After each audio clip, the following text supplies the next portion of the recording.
meil on hea meel jätkata siit AXM motospordi telgi juures kohe algaval sprindil.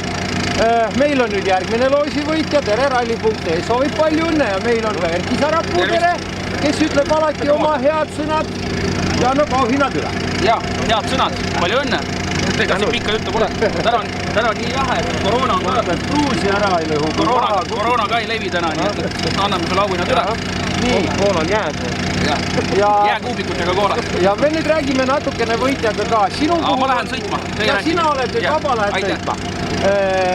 Esimene võitja oli meil kaardilugeja, sinu puhul on tegemist sõitjaga, palun tutvusta ennast. Ja sõidad mis klassi?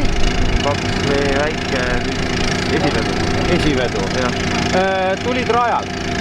Kiire kommentaar rajale. Kuna minu jaoks teine sõit üldse talvel, siis minu jaoks väga keeruline. Väga tehniline ja väga kitsas eksida on väga võimalik. Hästi palju kaanist välja tuleks, negatiivne kraaviperv on võimalik väga ilusti lõpeta. Võib ilusti küsima vaadata. Kindlasti lihtne ei saa olema. Kindlasti mitte, pigem mina mõtlen, ma arvan, rahulikult. Tasa sõidad. Rahulikult teeb kohale ikkagi saada finissi.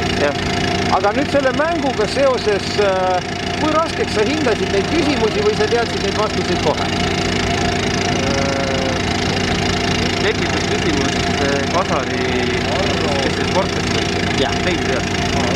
See oli Kasari? See oli, et ma pidin üle kontrollima. Kas ikka oli? Aga natukene ikka oli vaeva ka vaja.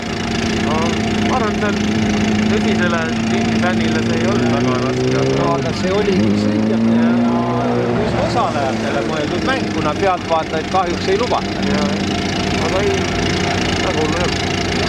No nüüd vist koola jääb seisma soojemat aega ootama. Paneme soovi külmkappi.